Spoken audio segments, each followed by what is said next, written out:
Bonjour à tous les voyageurs curieux, généreux et respectueux. Bonjour Aurélie, bonjour à tous. Nous sommes en Alsace sur la route des vins. Et c'est une émission dont le tournage a été effectué début juillet. Donc vous remarquerez que les paysages et les vignes sont bien vertes.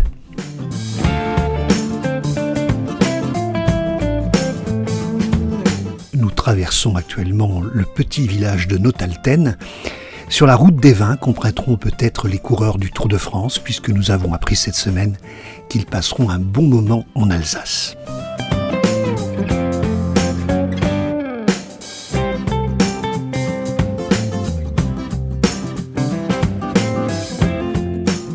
Dans ce village, nous venons d'arriver dans une étape France Passion.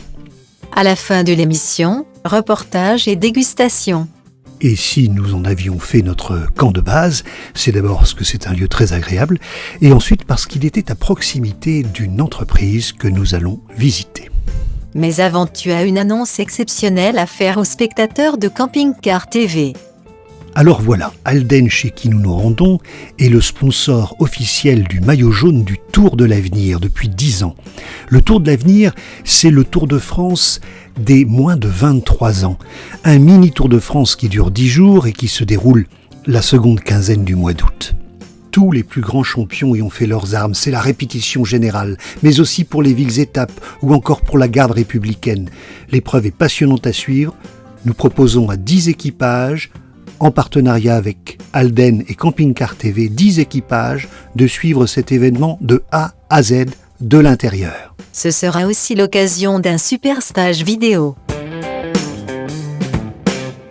Bonjour François, bienvenue, tu viens? On va faire un tour? Le Géoptimiste est accueilli par Stéphane Wag. Alden, c'est l'histoire d'une entreprise familiale.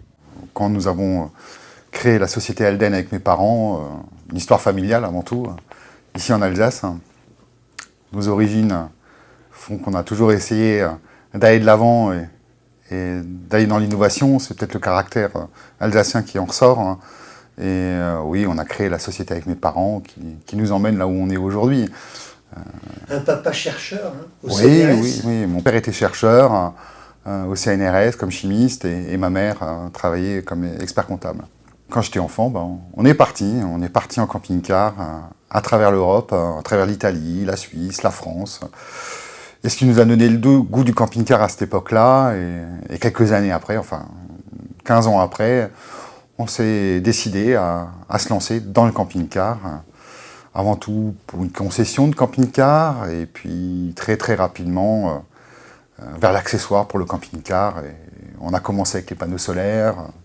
Et 99-2000, la première antenne semi-automatique qui s'appelait la OneSat. OneSat, le principe c'était de dire si vous avez un doigt, vous pouvez. Il y avait des concurrents déjà, il y a déjà des produits qui étaient très haut de gamme. Et nous on s'est plutôt intéressé à quelque chose qui pouvait correspondre à tout le monde.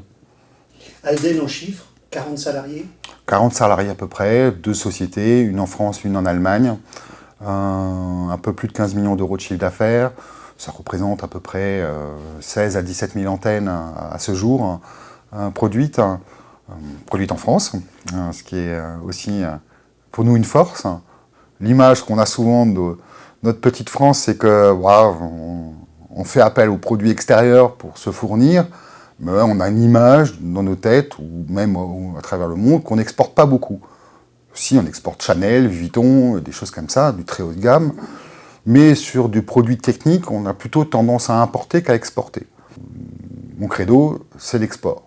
La France reste notre marché historique, un marché compliqué quelque part parce que les normes en France sont certainement plus compliquées que d'autres pays. Donc ça nous demande beaucoup d'efforts pour le marché français, mais ces efforts nous sont bénéfiques pour l'export. Pour vous donner une idée, aujourd'hui on va se retrouver à 70-30, c'est-à-dire 70% de l'activité d'Halden à export et 30% pour le marché français.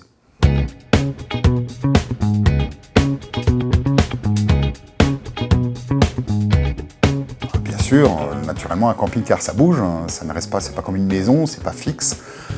Ça a des contraintes de météo, d'alimentation électrique, de diamètre, de parabole, de besoins par rapport à tel ou tel satellite, si on est français, si on est allemand, si on est norvégien, suisse et que sais-je encore. Chacun a des besoins qui sont différents. Donc la capacité pour nous à nous adapter ou adapter un produit par rapport à une situation d'un consommateur, oui, c'est très important et ça nécessite un vrai bureau d'études parce qu'on ne peut pas dire qu'une antenne qu'on fait pour la France, elle est valable pour tout le monde.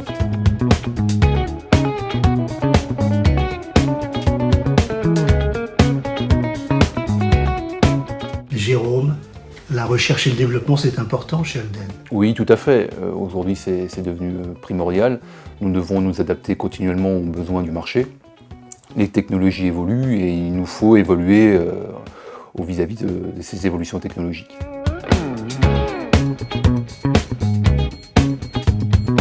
On voit ici à l'intérieur de la TTLNB deux capteurs. Un capteur pour la réception des ondes verticales et un deuxième capteur dans le fond pour la réception des ondes horizontales. La passion, c'est ce qui nous anime. Nous aimons notre secteur d'activité. On a une chance, c'est qu'il y a tout à faire encore. Il y a beaucoup de choses à faire. Le camping-car est en constante mutation.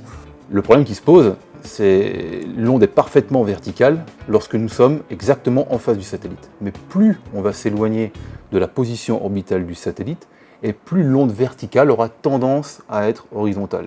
Donc ici, on se positionne sur Strasbourg, on obtient un angle de moins 10 degrés. Si maintenant je me positionne à Brest, l'angle pour obtenir une qualité de réception optimale sera de quasiment 0 degré. Ce qui s'appelle un skew, ça permet de performer le signal de l'antenne, quelles que soient les conditions par exemple. Mais si on n'avait pas la passion et la fibre, pour ça, on n'irait pas chercher ça. L'équipe qui m'entoure est passionnée par ce qu'on fait. Tout l'enjeu de ce produit est donc de pouvoir tourner la TTLNB automatiquement en fonction du satellite sélectionné.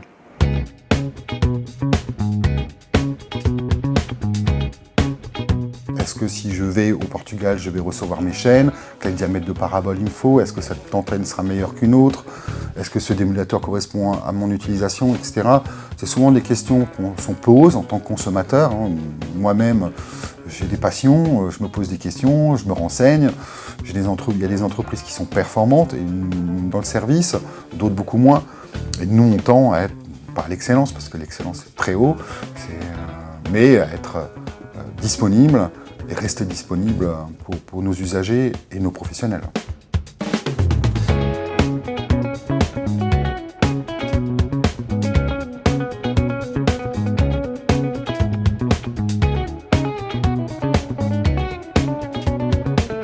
Le géoptimiste a rejoint Fabrice, au milieu des vignes. Exactement, ouais. Donc on est sur le lieu-dit du Heisenberg, ce qui signifie colline chaude, sur la commune de Notalten. En fait, colline chaude, pourquoi? Parce qu'en fait, il se situe au-dessus et on a du soleil toute la journée. Voilà, donc ça porte bien son nom, tu vois. Et c'est bon ça? Ça, c'est très bon. C'est bon, c'est bon. Au niveau de la vigne, c'est bon. Et après, au niveau du vin, ça donne des caractéristiques très spécifiques. Là, on est sur le cépage chez nous, on est sur le cépage de Riesling. Ça donne des Riesling avec une bonne pointe d'acidité et sur des arômes assez croquants de fruits de raisin. Tu fais quoi comme gamme de vin? Donc nous, en fait, on fait de tout. On a donc en Alsace, on a les 7 cépages, que ce soit le Sylvaner, Pinot Blanc, Riesling, Muscat, Gewürztraminer, Pinot Gris, Pinot Noir. Donc nous, on fait de chaque cépage dans la gamme traditionnelle. Donc c'est des vins qui accompagnent facilement, qui sont faits pour accompagner les repas. Et ensuite, dans chaque cépage, je m'amuse à faire des petites cuvées spécifiques. Justement, nous, on s'amuse de travailler avec des terroirs, comme le Heisenberg qui donnera quelque chose de spécifique, ou avec nos cuvées, justement, de trouver des produits qui sont un peu atypiques à la consommation alsacienne. Alors tu m'as dit que les vendanges seraient rapides, fin août cette année, pourquoi? Parce qu'il y a eu beaucoup de soleil? Donc cette année, oui, les vendanges seront assez précoces. Enfin, ils disent qu'ils vont être assez précoces. Moi, je dis toujours, il faut attendre que le jus soit en cuve pour dire que c'est bon. Oui, pourquoi? Parce qu'en fait, on a eu, bon, comme tout le monde, beaucoup de pluie En hiver, ouais. beaucoup de pluie au début d'année. Et ensuite, depuis un mois, là, à peu près, le raisin, il y a eu beaucoup de soleil. Et donc, la floraison était très, très précoce. Et on dit toujours, quand il y a la floraison, on calcule à peu près 100 jours jusqu'à la vendange. Alors c'est ici qu'on déguste? C'est ça, c'est ici qu'on déguste. C'est le caveau de dégustation, c'est là qu'on découvre nos vins. Bon, alors tu proposes quoi là? Bah là, vu qu'on était avant sur le lieu-dit du Heisenberg, je vais te faire goûter le Riesling Heisenberg 2014. Bon, d'accord. Si tu veux bien. De toute façon, t'as pas le choix. Ok. Allez, on va voir ce que ça donne, ça. Oh, c'est beau. Tu peux faire aussi un verre. C'est déjà très beau, hein.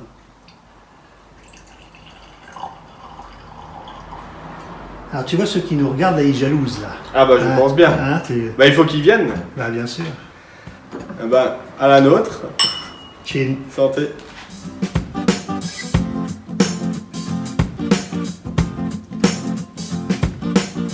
Donc tu vois, avec cette belle chaleur, c'est bien rafraîchissant. On est sur des arômes fruités, croquants, avec une bonne pointe d'acidité en fin de bouche.